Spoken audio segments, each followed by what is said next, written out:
Hey everyone, in this video, I will show you how to change text background color in Canva. Now, if you find this video helpful, a like and subscribe would mean a lot. Alright, let's dive in. Now, first of all, just open your design and just click on the text. Okay, now just go over here on top and click on Effects. Now, scroll down to the bottom. In here, you will see this option Background. Just click it, and here, just click on this color.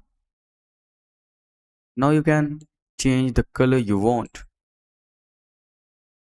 as you can see.